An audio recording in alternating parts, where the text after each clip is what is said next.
The time in Central Africa is 09:35. Lovely good morning to you and welcome to Monday's edition of Chatback right here on Radio Christian Voice. My name is Angel Kasabo. Hopefully you had a restful and great weekend. In as far as current affairs is concerned, we are back into your speakers, and also a lovely good morning to our Facebook viewers. You can catch this conversation live on Facebook. That's RCV News. RCV News is a platform where we post everything current affairs. So come through, let's get interactive, get liking and get sharing that page. You can also let us know why you are watching from this morning. Please do that on that platform.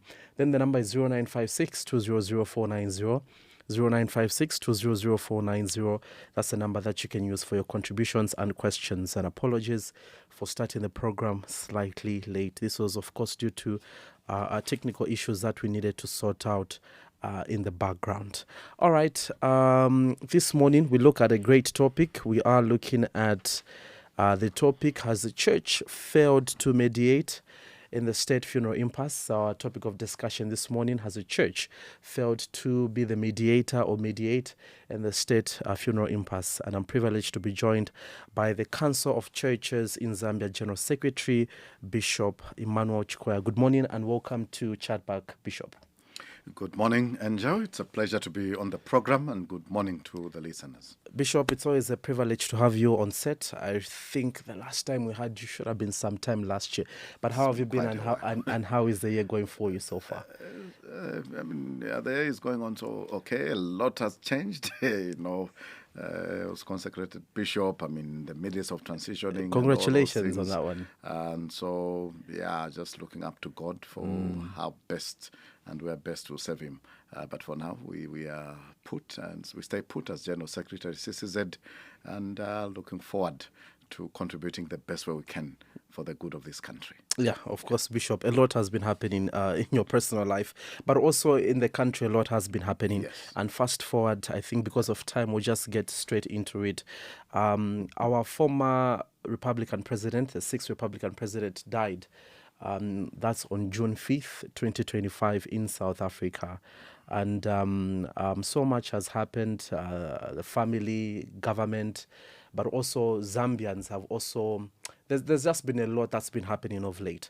But before we get into the nitty-gritty, I would just love to know, as CCZ, how are you going to remember the sixth Republican president, Dr. Edgar Chagwa Lungu?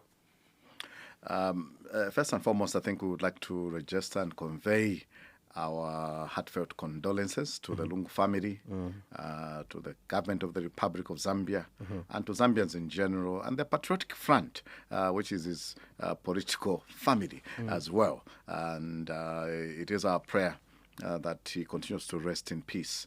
I think what would be notable is that he handed over power. There were moments we felt things may get ugly, but he was able to listen to counsel. He was able to open up, and he handed over power. I think that is notable. The signing into of the reviewed Constitution of 2016 also is notable, because it brought in the 50 plus 1. Yeah. I think those are notable things. Of course, there have been some very notable infrastructure developments during his leadership. Those also are things that come to mind as we remember him. Every human being will have their, strong points, their weaknesses, but we will remember him for those good attributes. Thank you. Yeah. All right. Let's get into what is currently happening in the country. After his death, as per tradition, one would think that his remains are going to be repatriated into the country, and then we send him off in a dignified manner, and also just send him off the way we have been sending off other former presidents. But now there was a stumbling block, because the family had conditions to say, look, we want it to be done this way, and also government had their own conditions to say this is the right way in which we should do this. As we stand now, we are getting information from the family that they've decided that burial is going to go honors planned in South Africa. Right here in Zambia, just yesterday, the Minister of Foreign Affairs for South Africa visited the head of state, just to try and reach an amicable solution to this particular impasse. What do you make of this? Well, the family has decided that, all right, fine, we will bury in South Africa, but the president is adamant that his remains should be repatriated to Zambia and buried on home soil. Very, very sad state of affairs. Ideally, one would expect that we could do better. We shouldn't be in this kind of quagmire as a country, but there we are, and that is where we are. And I think for me, introspectively, it just reminds me of the importance of living together in peace, so that when we die, we can then rest in peace. We want to rush to put RIP. People need to live in peace with themselves and with each other. Before death. Yes. And this death brings to the fore, the challenges of taking things for granted, of assuming, he will be there tomorrow, I'll be there tomorrow.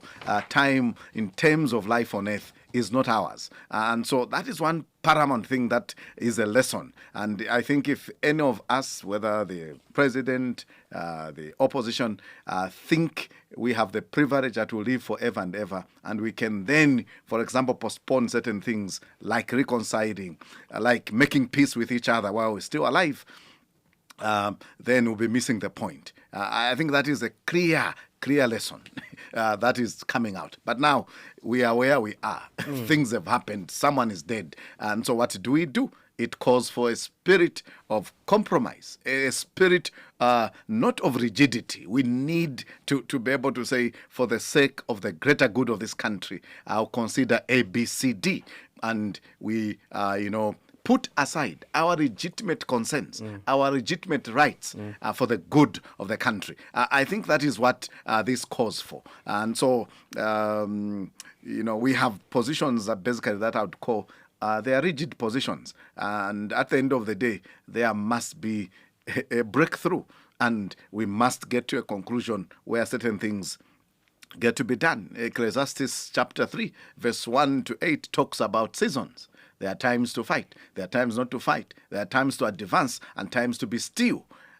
What is God saying to the government, for example? Is it time to fight? Or is it time to, stand down? What is God saying to the Lungu family? Is it time to fight? So we need to understand our seasons and interpret them. And so, ideally for all of us as Zambians, we would want to bury our former president, with dignity in Zambia. That is what we desire. But then we also recognize all these specifications by the family. But the moment we get into public office, we become, we are no longer individuals. We move into a special realm where certain things may need to be forfeited for the national good. Yeah. But are the concerns legitimate? They are. Or legitimate concerns. Okay, we'll get to the concerns, Bishop, but there's something very important that you said that has taken me back. Yes. You talked about how that we ought to live in unity, we ought to live at peace with each other whilst we are still alive. Yes. Now, we saw that there was this political to and from, that's from the former president and also the current president. Yeah. And there were calls for national dialogue. I think I remember even CCZ at some point issued a statement to say, look, let's dialogue and let's move forward. But a lot of Zambians have now criticized the church that these calls for dialogue were based on which political you would say dispensation one church mother body was aligned to. That's now why the issue of compromise comes in to say the reason why the church failed to bring the two together is because there's compromise. Maybe one church mother body aligns to this political party and one church, the other church mother body aligns to another political party. So the church is also a contributor to the situation in which we are in. Is this true? Those speculations have been there since time immemorial. And particularly those in government, when the church speaks and shares things that are not to their liking, they will immediately brand you For example, just 3-4 years ago, there was 10 minutes within the main news on ZNBC, hammering and attacking this person called Father Chikoya, that I was UPND. Come August 12, post that period, we still consistently spoke, and because we were serving even in the Human Rights Commission, others thought then we are compromised, and then the others on the UPND side began to say these are ungrateful people, these are people that are PF. And so you can see it's the same person, but suddenly, because things that people want to hear are not being shared, the behavior they want you to have, for example, you are constant at the back of State House, you are all over the place like some all over the place. We don't do that. There's no text that I will even exchange unless they are official and formal programs where we've attended. And so those are claims. And we want to assure the people that we've tried our best to navigate, to live through and be non-partisan.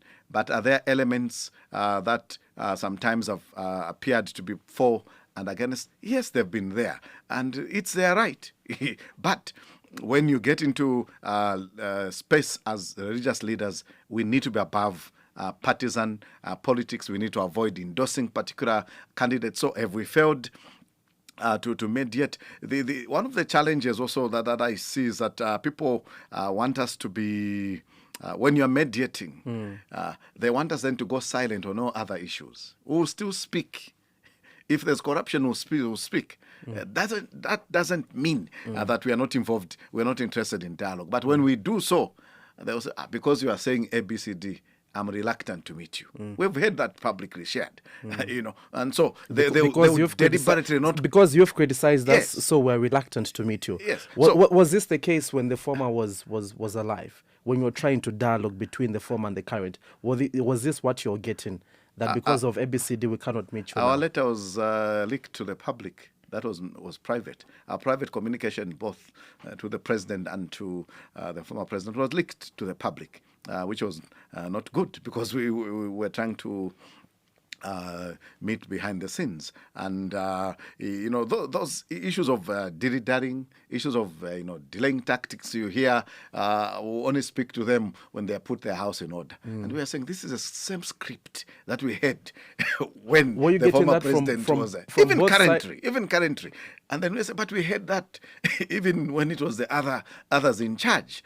So it seems, whatever wisdom and that appears to be there when people are in opposition seems to then evaporate when they get into office. And so those are challenges. And so basically what is happening is politicking, making the water muddy so that whatever you want to remain unchanged remains unchanged. And that makes it difficult to facilitate dialogue. But we've not failed and we are available. But if you are going to continue to create so many church mother bodies, again, you are the problem.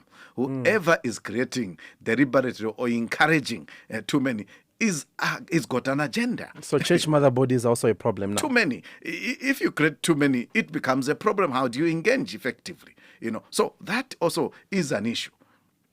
And so at the end of the day, you'll find that certain things deliberately by our political stakeholders, they've contributed to where we are. So that when certain voices speak, what they want to tell you is that, what about that one? They are also church. And what about this one? They are also church. But in reality, they know deep down their hearts who are the critical stakeholders, who have proven track records. And I think generally, looking at the historical positions of the church mother bodies, everybody is scattered for. Okay. But it is not conducive for certain stakeholders to have strong, united, and bigger, umbrella entities. Hence, the divide and rule tactics. So, to an extent, it's that machination that has Bishop, let's get to the situation in which we are in as a nation. Yeah. I overheard a conversation to say this situation that we are in, us knowing Zambians are fairly, we could say, religious people. Yes.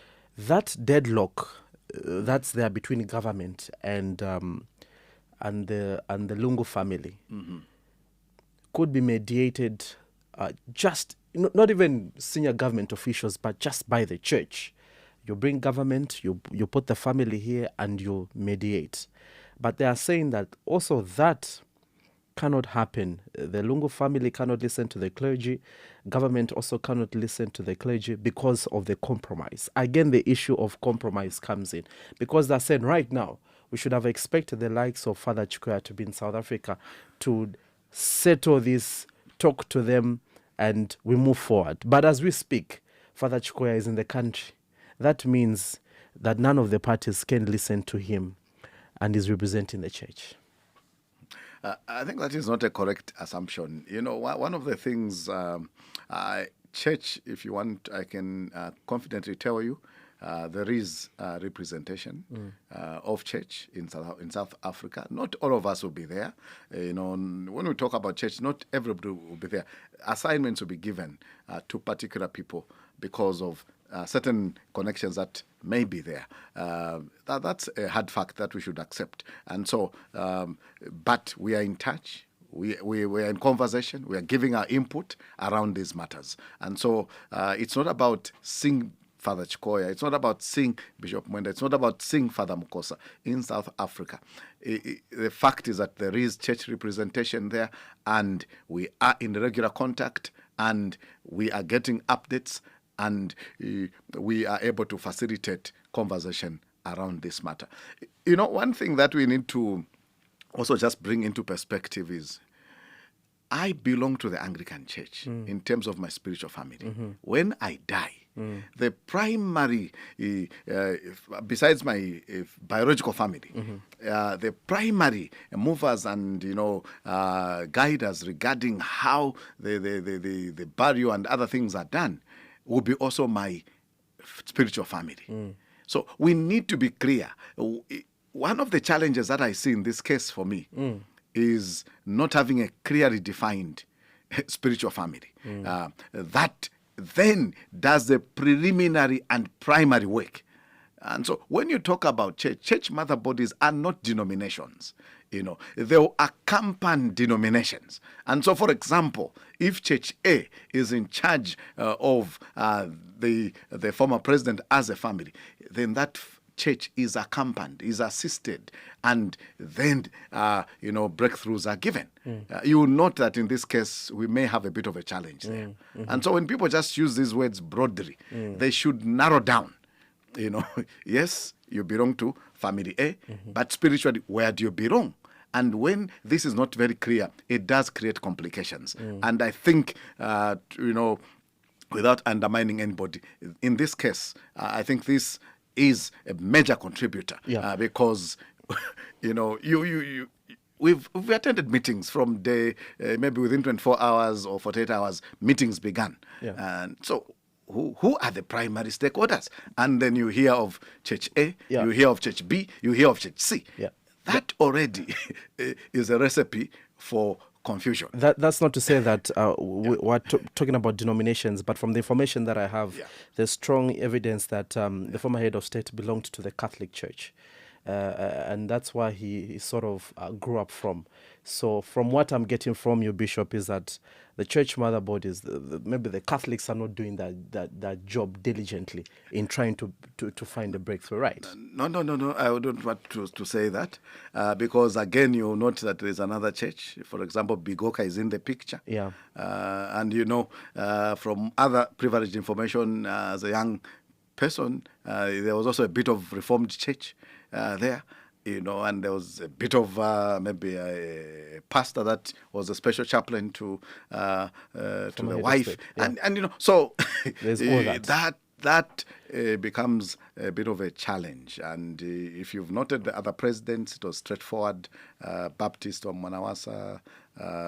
I think UCZ, then later Pentecost for Wachiluba, and then for RB, basically the Anglicans took charge because he eventually then got into the Cathedral of the Holy Cross. So that helps a lot when there's a clear and established, family in terms of the church. That helps a lot, and then the others just amplify. They would journey with that entity. And I think for me, that is a gap that people need to know. And but we are already where we are. And are we present? Yes, we are present. Physically, there is somebody. You may not see Father Chikoya there. You may not see anybody else. And when you're dealing with these matters, they are not meant for social media. I know there are people who are so, their fingers want to post something every day, every minute. We are not going to do that, But affirmatively, I can say we are represented as church through one of our very eminent and prominent church leaders. You are present at this particular deadlock. The family has got their own conditions. Government also has, we would say, what they're bringing to the table. So this is how we should proceed. And you've talked about how that each party should reach a compromise. Yeah. From the talks, where do you think this issue is very delicate? Because from what we are getting, the lay people, for us, what we are getting is that the family is okay with the repatriation of the remains of the former head of state, so long the current head of state doesn't get close, would even say get close to maybe funeral proceedings, something like that. Where do you think it's been very difficult for us to strike a deal between government and the family? I think that is the deal maker or deal breaker, that very condition. But is it impossible to... Do you think it's realistic? Do you think we can proceed like that? It's very awkward, but sometimes you have to do what I would call the unusual in order to help get to resolve a matter. For example, in the case of David, when they were carrying the ark, the ark was supposed to be in a particular place, but as they did carry it, something happened and a person died in the process. If you go to 2 Samuel chapter 6, 10 to 12, and what happened? So it went to the house of somebody else, and David, because of the fear anybody who touched it would get affected, they left it there for some time. And then afterwards, having learned, having introspected, having reflected, and using appropriate channels and in the right atmosphere, the ark was then moved. He didn't insist as king, I'm the king and whatever, and it was moved. And so sometimes certain things, could be allowed for the greater good. It's possible. But, So in this case, what should be allowed? I mean, if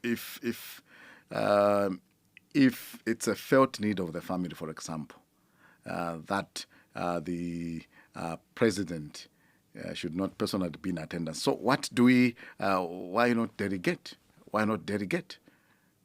Why not delegate? Yes, it's awkward, but unusual situations, unusual circumstances may demand unusual responses. And it will appear, the problem that we have as human beings is that we think they now would have lost, then they have won. But sometimes backing down and then allowing certain things to happen may not necessarily be a loss. It could be actually a sign that you are greater than the other because you are ready to back down and give way, and for the sake of the greater good of the country. For the sake of the greater good of the country. Yes. But also when you flip the coin on the other side, do you think the family is being unfair on the Republican president with that condition? Like I've said, it is awkward. I think I've been in the media where I said it would be awkward, of course, not to have the head of state, because you are going to receive heads of state and other dignitaries that will come into the country. It's awkward. Ideally, you'd want to mourn, just like we've mourned the other presidents, in a dignified manner. Did they have any differences? They had. There were very, very strong differences that the previous, leaders had with each other, but still were able to navigate. Look at the Mwanawasa, the Michael Sata issue, all those. And so differences will be there, misunderstandings, mistreatments of each other will be there. But we need to learn to, especially when death has occurred, we need to learn to back down and move away from our rigid positions and say, okay, we could have done better, but be that as it may, for the sake of the greater good, we will make a decision. It's not just for the Zambians, it's also for relatives. Not every relative of the president can afford an air ticket. Not all of them can afford an air ticket. When you're doing memorials and all these other things, there's a practical challenge there. You have to get on a plane. It's very costly. And so I know others may be well-resourced. They are able to do that. But when you look at both the privileged, the underprivileged, and you look at the greater good. So on either side, my plea, my call would be, let's stop being rigid. Let's give in where it is necessary for the greater good of the country. And sometimes maybe certain battles maybe postponed to a later time. Yeah. Let's also look at, so you are of the view that at where we have reached, if need be, let the president back down and delegate and let the funeral go as planned without him. If that is the only condition that will make the other party bring the body into Zambia, for me, I think it is a worthwhile sacrifice. In an event, the Republican president says, no, we cannot proceed in this manner. Are you going to then support the family and their cause to have the former head of state buried in South Africa? We're not going to support anybody. What we want is a win-win for Zambia. And so then is it going to be justifiable that the family goes that route to bury in South Africa? There are things conditions are not met. Things that are legally provided for, but not everything that is legal actually may be right. And so we need to learn to go beyond the legalistic issues to go to a point where we can build consensus. And so we emphasize on consensus. It will be very challenging for the church to effectively participate in that burial. It will be very, very challenging. So for the church, you want his remains to be repatriated so that we go that route. And if need be, if the family still insist they don't want the Republican president to be in attendance at the funeral, let it be so. That is what I'm getting from you. If it's a sacrifice that can be made, and that brings the body into Zambia, and another government official, for example, the vice president, presides over that, I think for me, it would be a better devil than to have him buried out of the country.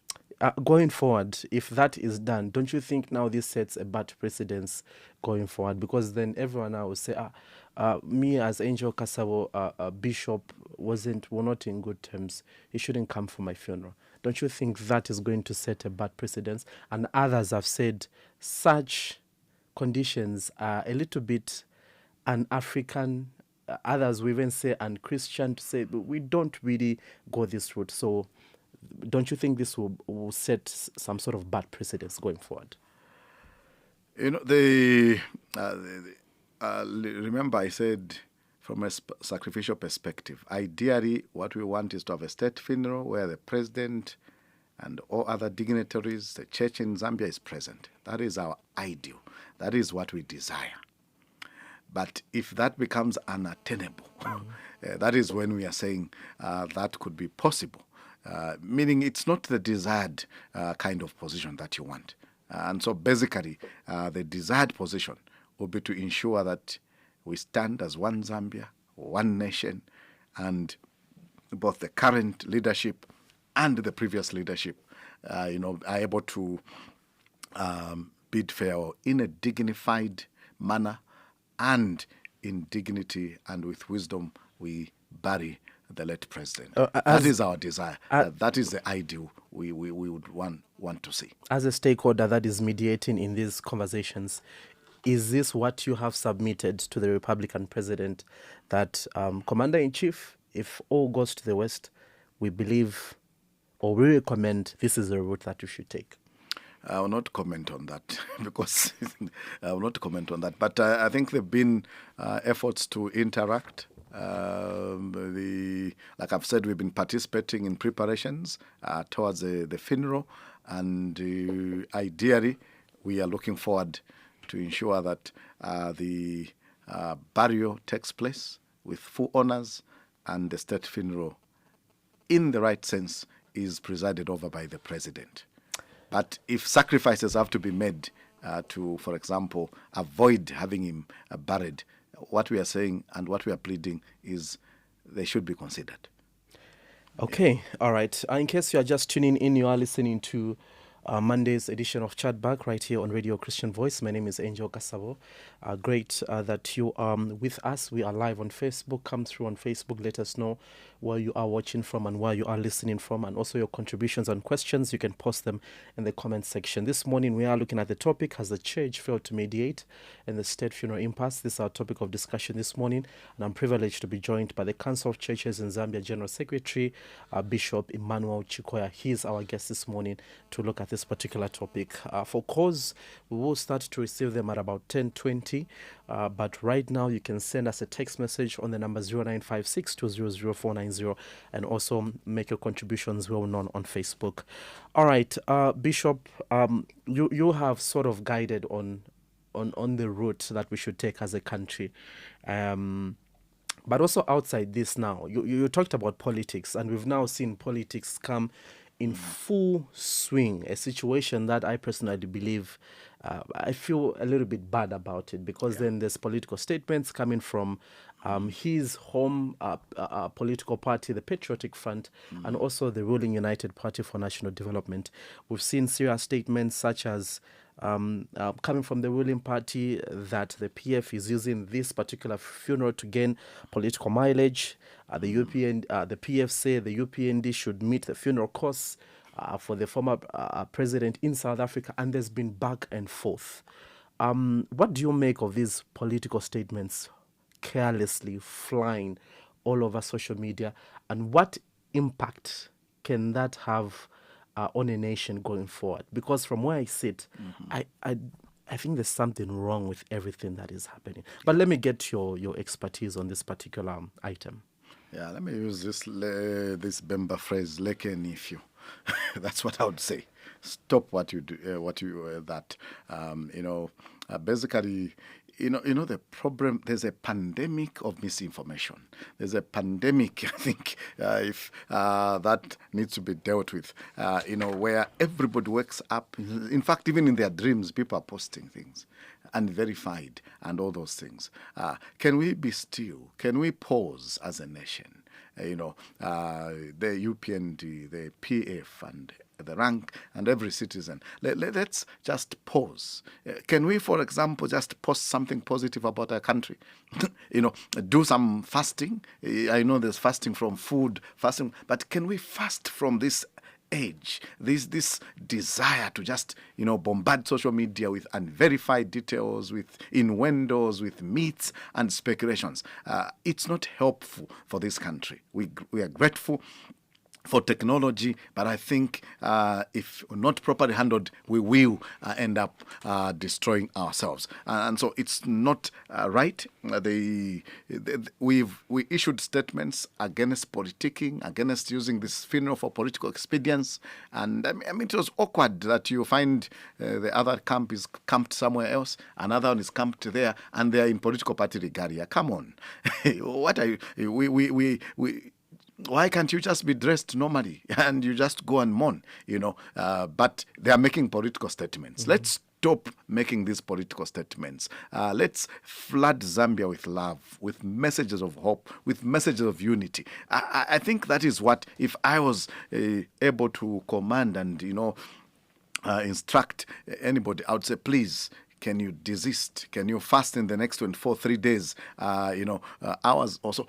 Let's be positive in our postings. Let's be positive. There's mockery around the funeral, mockery of the family. And do you also think that the politicians are making this worse because they are making the statements and enough followers are also making running commentaries to these statements? Yes. I mean, they've found something, that is feeding into their desire for publicity, the desire for relevance. But for God's sake, somebody is dead. Somebody needs to be buried. There's a family mourning. Mm-hmm. Prolonged mourning is not good. even physically, you get drained, you are stressed, So there's need to bury. That is why there must be a limited time or a number of days where you mourn, then you hit the climax and bury the person. Then for the family, that is not even over.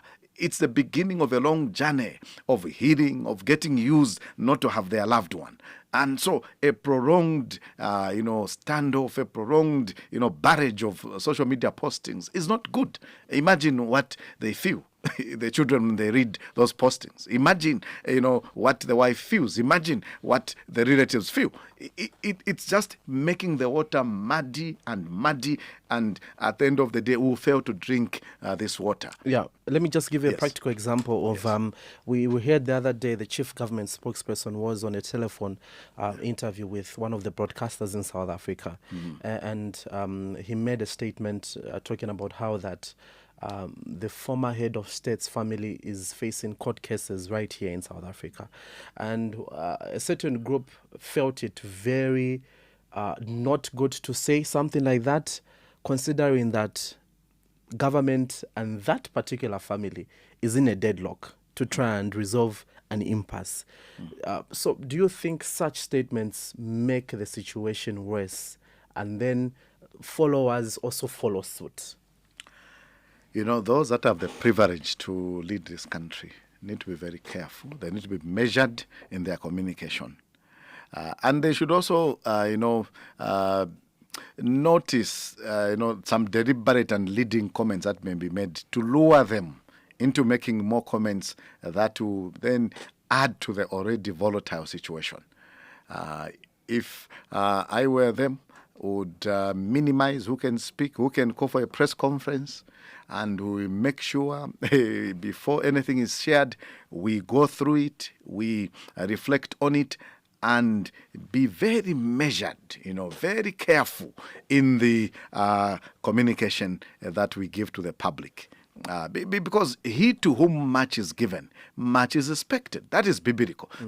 So it means every other person can misbehave, but to those of us who are given the privilege to serve in these positions, we may need to avoid getting caught up and in the mud. And so it's important to be very careful, be selective in terms of the phrases, in terms of the words. Why talk about the court cases now? I mean, leave them aside.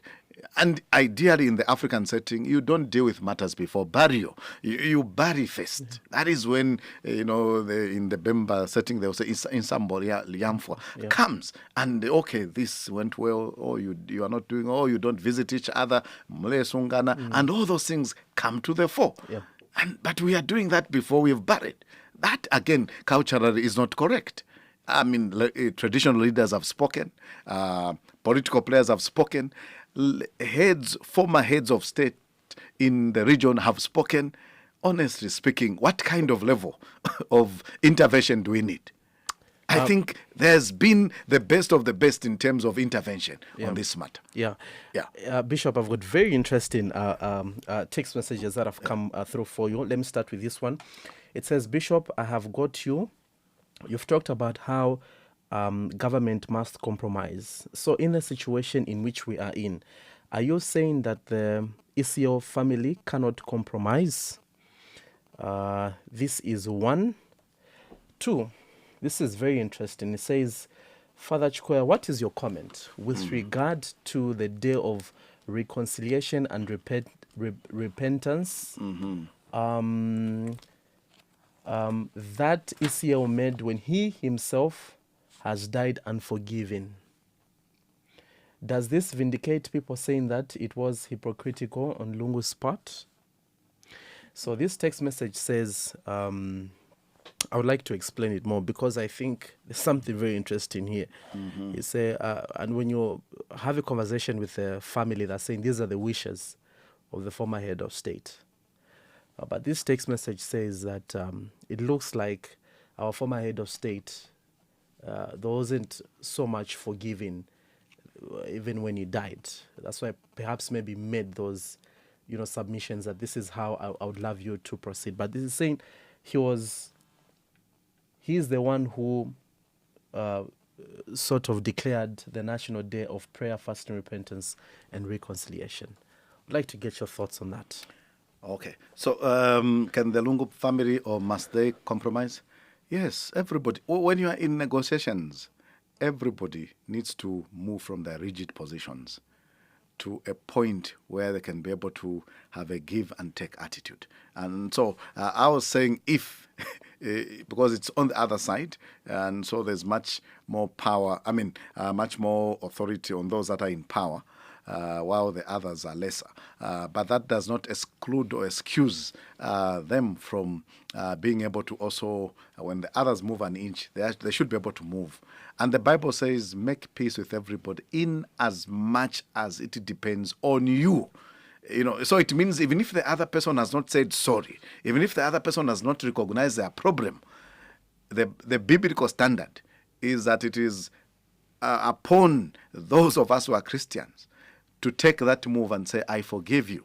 And that is the Jesus example. On the cross, when he hung there, he hung there because of love. The nails didn't make him hold on to the cross. It is the love for us. And he says, forgive them even if they do not know what they are doing. And so we are expecting that this is the attitude that will be in the family.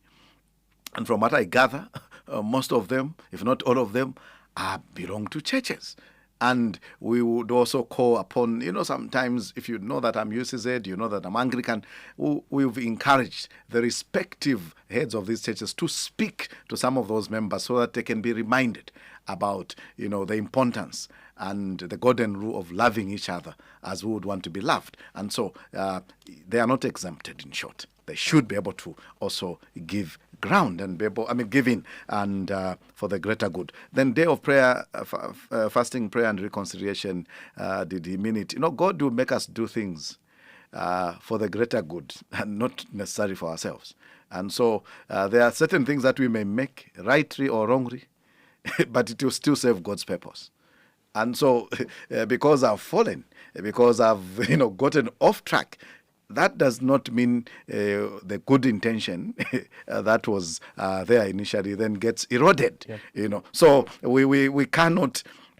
But of course we need to take the decisions that politicians make with that caution, and we need to be careful. We need to analyze. But at the end of the day, once something is done, it's here to stay.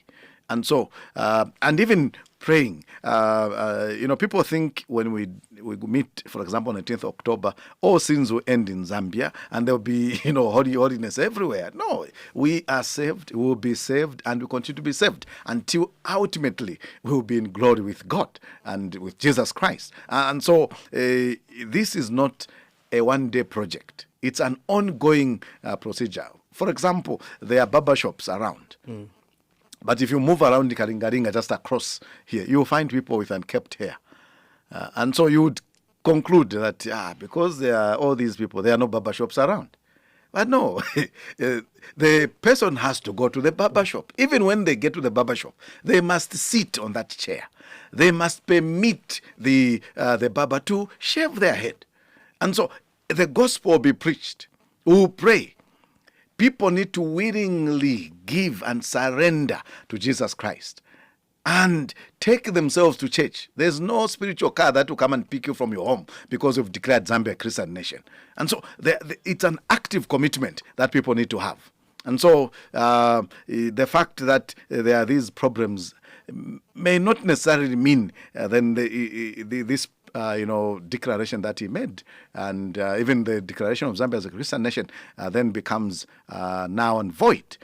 Individuals are prone to sin, and they may, do a good thing today, and tomorrow it's something else. And so, and how do we know that he died and reconciled?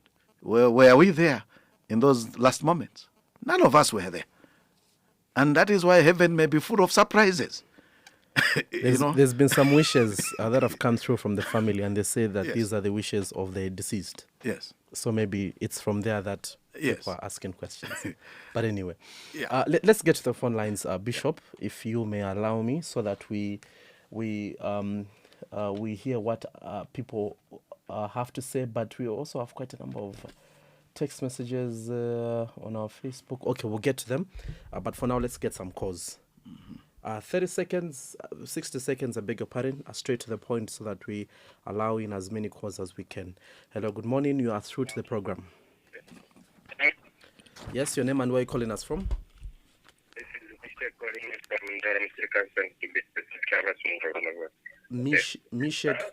Mishek calling us from Ndola. Yes. Okay, go ahead with the contribution. How are you, Bishop? I'm fine, and how are you, Brother Mishek? I'm good. I'm speaking then. Bishop, inapatiliwa chani na kama mtu kila mtu ekesa doesn't mean that nimbe mbuka ngeso bambe badela ndokutirawe uwatikire declare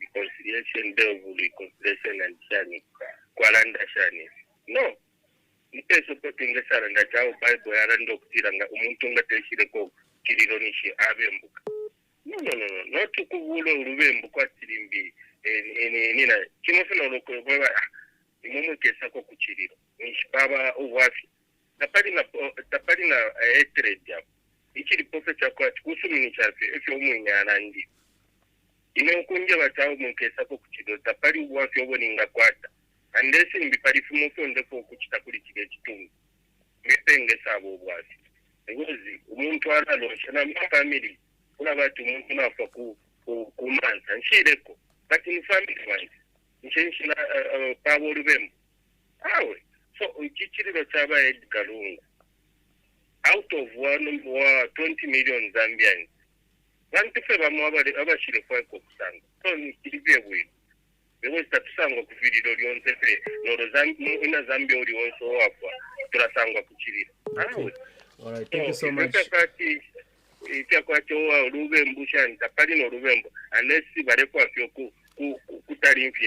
right, thank you so much, Misha, calling us from the Copper Belt. Let's get another caller. Good morning. Hello, good morning. Okay, I lost that caller. Hello, good morning. You are through to the program. Good morning. Yes, your name and where are you calling us from? Peter from Ndola. Yes, Peter, go ahead with the contribution. Bishop, good morning there. Good morning. How are you? I'm very fine. Bishop, for me, I don't know. Don't you think that the actions of the Lungu family, don't you think that it's a symbol that they are trying to show that they have inherited the hatred that Mr. Lungu had for the president? Because for me, that's how I feel. They are saying that they never wanted him to attend the funeral. So for me, I feel like they have just inherited the hatred that he had for him, even in his death. Right?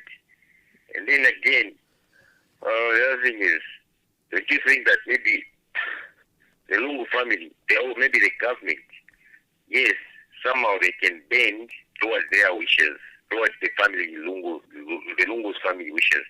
Okay, but again, for government, sure, they need to bend that far in agreeing with what the family wants. Yes, I know they have to bend towards their wishes, but should they go beyond and beyond just because they want to please the family? All right, thank you very much. All right, thank you so much for your contribution, Peter, calling us from Ndola. Let's get another caller. Good morning. You are through to the program. Hello, good morning, my brother. How are you? Very well. Your name and where are you calling us from? Okay, my name is Patrick. I'm calling you within Osaka. Yes, go ahead with the contribution, Patrick. Thank you so much. Good morning, my beloved Bishop there. Good morning. How are you? Fine, thank you, Bishop. For me, my take is that I think this issue is sensitive, and then I also want to agree with Bishop there with a lot of sentiments that he has put across. I will take you back to, is it 2016? I think for me that's where I see all this thing coming from. I think it's a political battle, or rather it's a political hatred. No wonder we've reached to this point. My take is that, 2016 when ECO won and HH lost, I think HH had lost with a small margin. And from there, our current president, HH, didn't recognize ECO as the president. He would just address him as Mr. Lungu. Then another instance that followed was the Mongu saga. And then HH found himself being locked. And then the tables turned around. Lungu was now in opposition, and then HH is now in power. So just from there, that is where things started from, because even these guys now today, Lungu's family, even Rurinda, Nakachinda, and everyone, they are also today not recognizing HH as president. Even just in their address, they call him Mr. Akainde. You see, that's what the problem is. And now, in sorting out this issue, I think our current president needs to act as a bigger boy, or as a bigger man in the house, by, finding a way of how to sort out these people, and just trying to bend, it's them who are losing, in fact. The one who are losing here is the ECO family and the PF, because the PF are the one who are hiding in the name of the family. And I'm also asking a question: who is the pastor to Mama Esther Lungu? Where is this case where she goes to? I know I'm not here to demonize anyone or condemn anyone, but as Zambians, I think everyone has spoken, Bishop, to say this is not the way to go. To have our former president buried in South Africa, it's not the way to go. What seed are we planting? What is going to be there? Okay, what battle caused us? What conflict? Has he stolen? Are we at war? Just because of politics? I think we need to, all of us, be sober-minded. For me, I think we need to rise, because even the current president has preached peace, love. I think let him just now show it. Okay. The delegate from Zimbabwe came in, from South Africa they also came in, and as we speak right now, there are bishops in South Africa, there are even people there, trying to talk to the honestly, people. Even the bishop there has stated it. It's just to take the president not to be there. Let somebody, maybe you bishop, to go to State House, plead with the president. I know what is at stake there is that for the president to bend, it will mean now, he has been commanded by opposition. Now, because that is what is now people are going to be waiting to say. For your contribution. Really appreciate. Thank you so much. Thank you so much, my brother. Thank you. Otherwise, I can go on and on. All right. Thank you so much. Text message here very quickly. Bishop, way forward on the standoff of ECL versus UPND-led government. I followed the debate surrounding the issue of ECL, and I have tried to restrain myself from commenting, but na feed one way. Now, here's my take. Immediate steps to encourage burial in Zambia, reopen respect for dialogue, appoint a trusted mediator such as a religious leader, elder statesperson, or SADC envoy to facilitate fresh private talks, not forgetting those who have mediated over the issue this far. Says also we should acknowledge Lungu's wishes, but also remind the family of his deep roots and legacy in Zambia. Says offer a non-political dignified alternative, propose a private family ceremony in South Africa followed by state burial in Zambia without any political branding or political ceremony. This is Pastor Alec, but it's quite long. Thank you so much, Pastor Alec. Bishop, let me give you an opportunity to respond to some of those concerns, then we'll get 3 more calls before we wrap up. Yeah, I think the comment from Mishek was basically just a comment. Of course, when you haven't healed in terms of relationships, it does have an implication in terms of our life and death issue. So it's important, I think, for me, my general counsel will be, let's learn to live in peace. I repeat this one. Let's learn to live in peace. Let's resolve issues today. Tomorrow may be too late.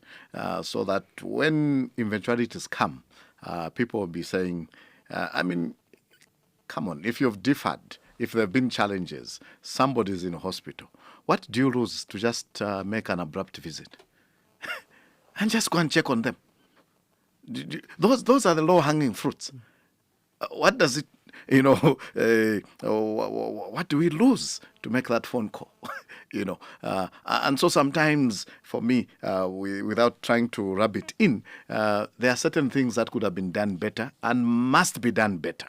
And this also boils down to individuals at family level and whatever. Call that friend today, visit that person today, that relative today, and interact with them, because we sometimes think we are in charge of life.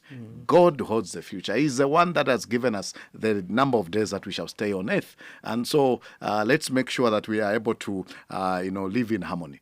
There are cases where we have to agree to disagree. Paul himself and his team and Barnabas argued very, very bitterly, to the extent that they said, okay, you go your way, we'll go our way. They still went to do God's work. There comes a time when that has to happen.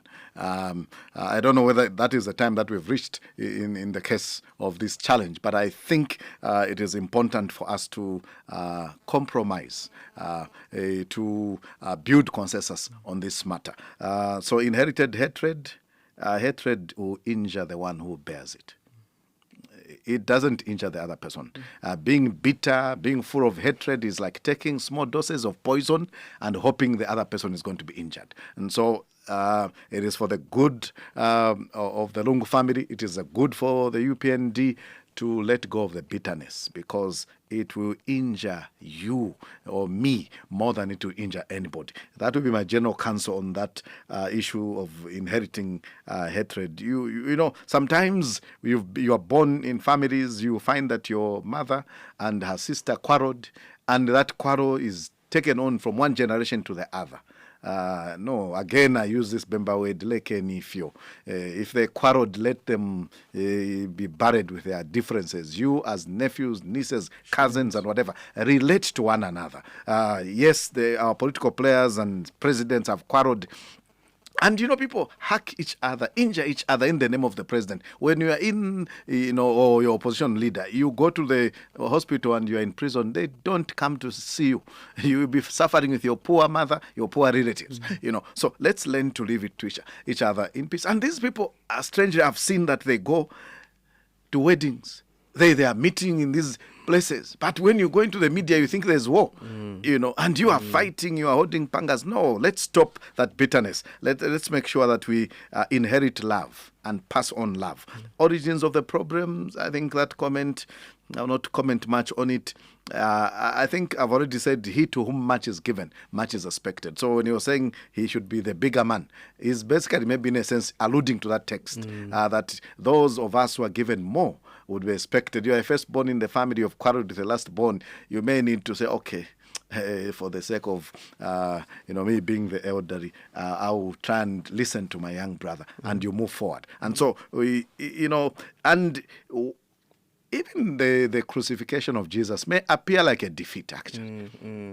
But he allowed it, when Peter tried to fight the normal way of fighting physical battles. He told him, no, don't do that. The ones that are for me are greater than, but let's allow this. Sometimes you may need to allow certain things. And at the end of the day, you come out more victorious.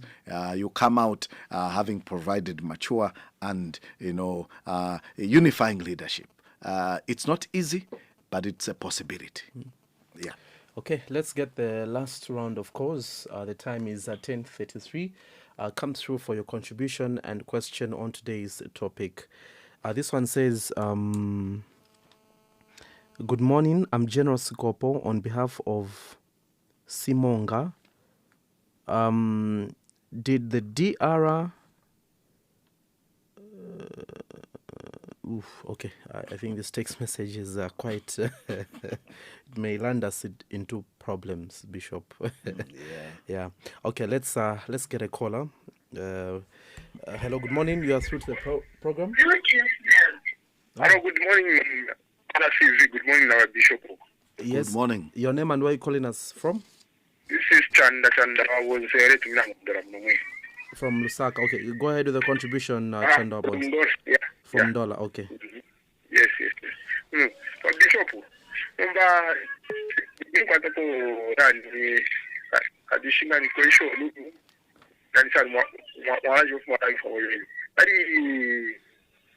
According to the Bible, nani time for nani Jacob.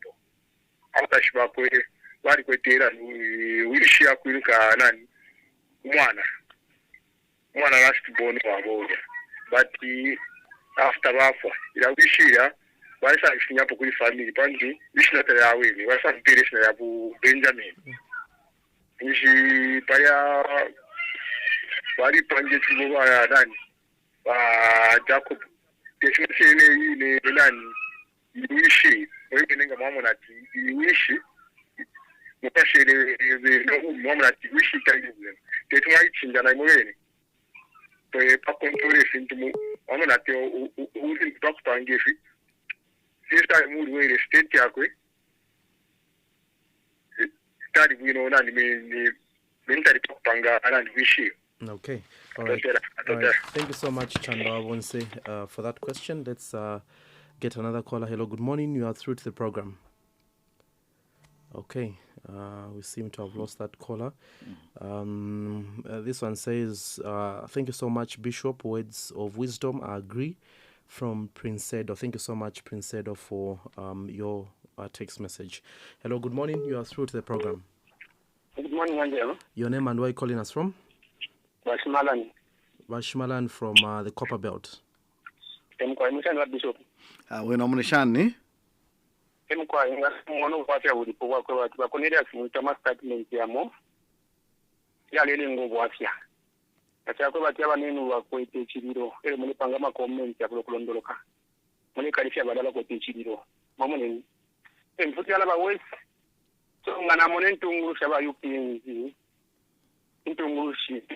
abashupa batalama bapare mituno kwati ngasatana panto ngatiakwa bachumu no bya lerosha kale nizi Washmalan ndero mbako mkwaye. Let's just go straight to our contribution as opposed to comparing people's hearts to the devil. I think that's not good. Okay, tunake mwini nani yakwa bashike mu Zambia muna Zambia onze fwale iwe akwebo kwa watu wa family fintu walifwaya efia kukonga iko ni shuba nani utoko walifwaya yawe. So please the government wali at least watu mwa kuchitoa kwa watu wa family efia kukonga mko inatotera. All right, thank you so much for your contribution. Let's get another caller before we close the phone lines. Okay, let's get this caller. Hello, good morning. You are through to the program. Hello. Oof, your line is quite bad. Your line is quite bad. Are you able to get us? Bishop Chikoya, morning. Yes, my brother. Good morning. Good morning. Your name and where are you calling us from? Wash pressure Yes, go ahead with the contribution. Number one, kukabia kwa wachechi, kukabia kwa Israeli na Zambia, kukabia chumweo ndio wa former president wa shika Zambia. Ndongo Father Chikoya chabati nalikulenganda. Kuna landa kwa Father Chikoya palupanganda. Shepa mukanyante sasa. Ishindira abana bene ndira family na ila Father Chikoya ndipo mukala nyante polukasa pano. Ufemwa konka. Sometimes people want to common sense.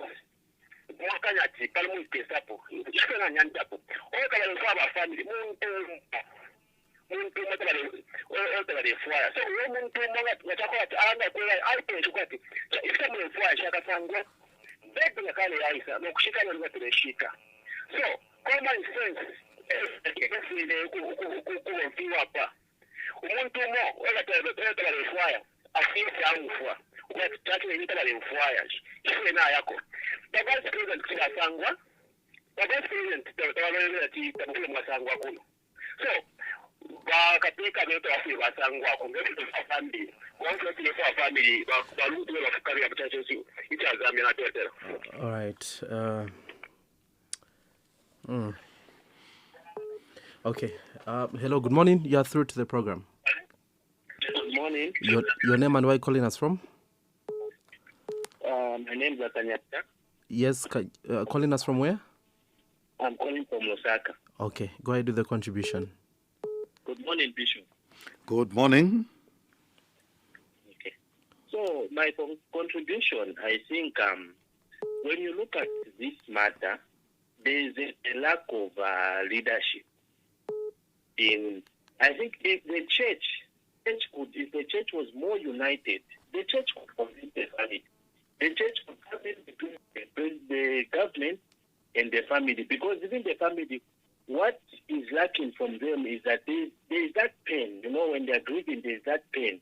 So if the church could stand in between them, and for me, I can just say that for the church, this should be a turning point. I think that's my contribution. For the church, this will be a learning point. All right, thank you so much. Great to know that you are tuned in. Bishop, with your indulgence, just the last caller. I know we've taken more than we had planned, but let's just get the last caller. I see quite a number of people are trying to get in touch with the studio. Good morning. You are through to the program. Good morning. Good morning. That's Radio Christian Voice. Yes. Your name and where are you calling us from? I'm Henry. I'm calling from Livingston. Your name again? Henry, calling from Livingston. Henry from Livingston. Go ahead with the contribution. Yes, sir. Good morning, Bishop. Good morning. Thank you. Sure. My first, my observation actually as an individual is this, that maybe I'll give 1, 2, or 3 personal opinion. First of all, we've got, is it 4 or 5 mother bodies in Zambia? How many do we have? I know we have 7. 7. 7 of them. Where are the leaders of our 7 mother bodies? That's one thing. Because if they are there, then they should have actually come in between to resolve the problem that we've gotten ourselves into. Then, secondly, I believe I'll start with the family, which is in South Africa. Very quickly. They've also got a pastor. My mother, my sister, I would call Mrs. My mother and my sister has got a pastor where she used to go to as a Christian. Even the pastor or the man of God to my former president, they must have had where they used to go.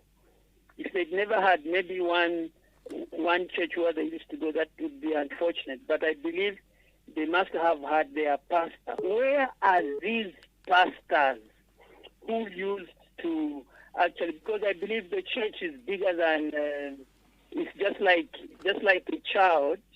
Our chiefs, every president must have been coming from a village where there is a chief. Where are these pastors? Henry, because of time, we'll have to let you go.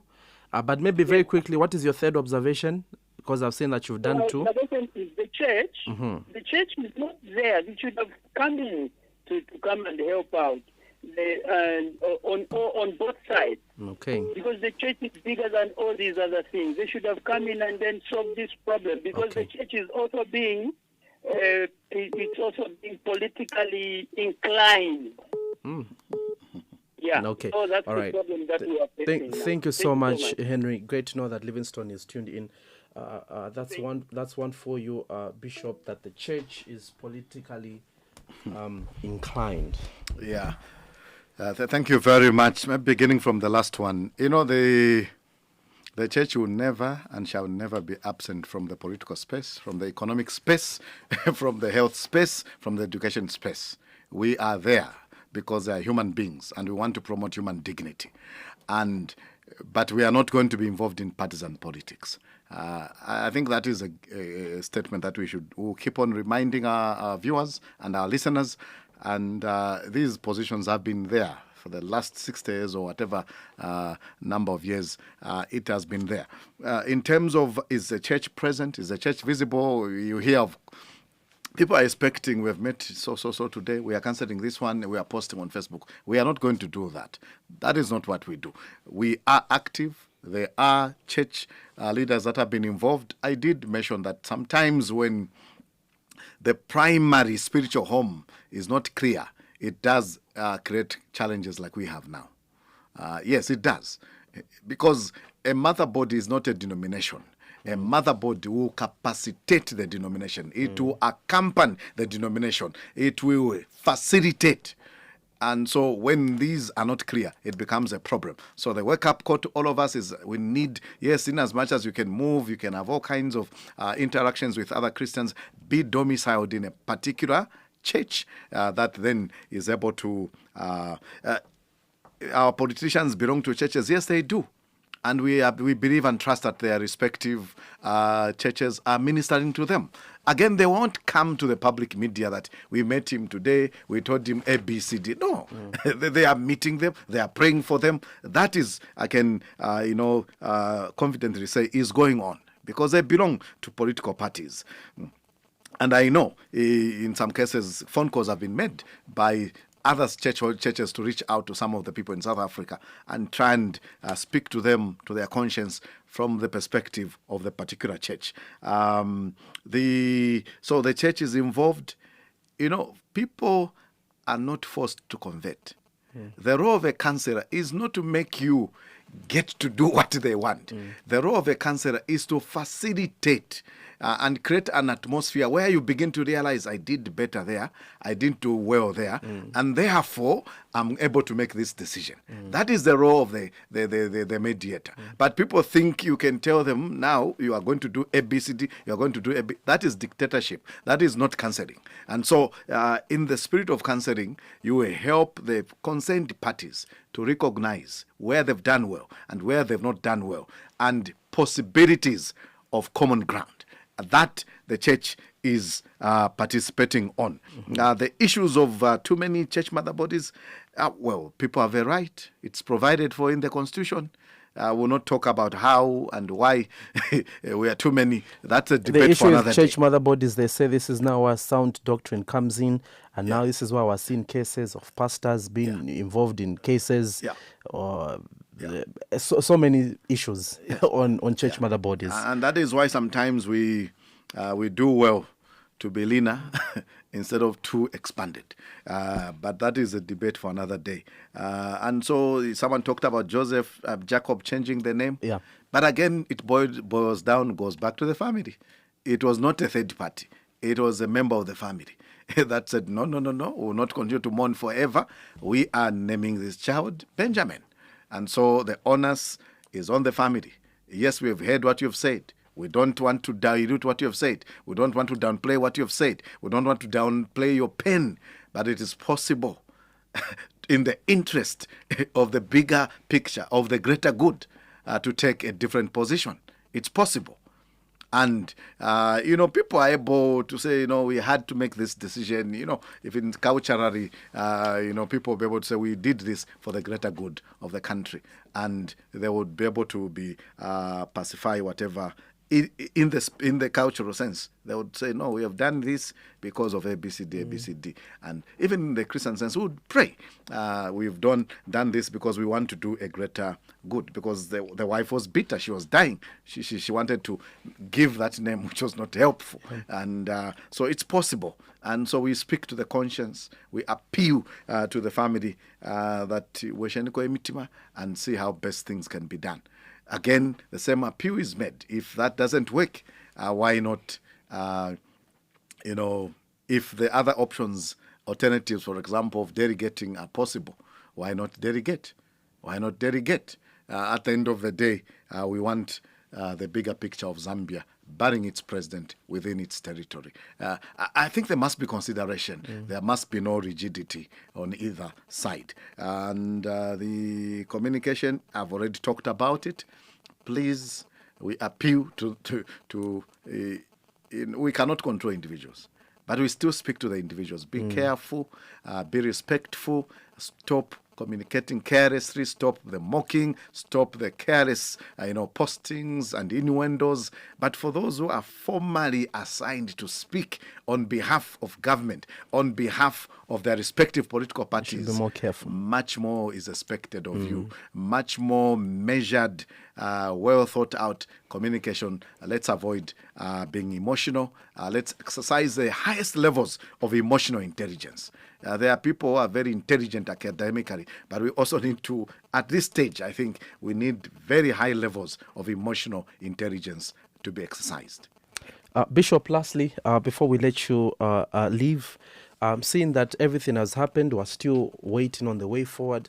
As a church, do you have any regrets that you would have been proactive and maybe see things before they happen when you were trying to mediate between the two whilst the former was still alive?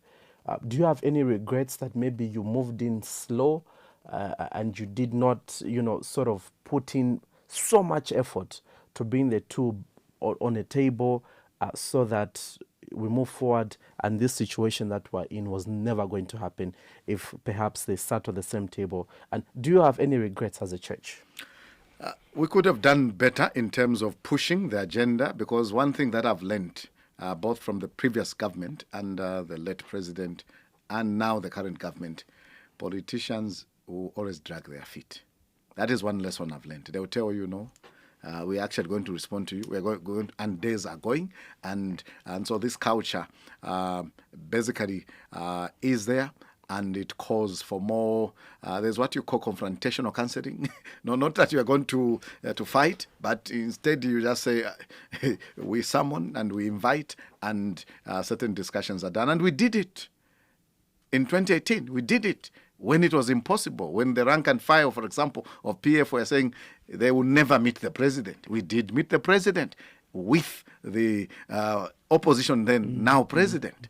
And so we have the capacity, we have the convening power, and maybe we procrastinated, maybe we should have been more pushy, but there were those conditions that were met, and then, of course, the hospital issue came in.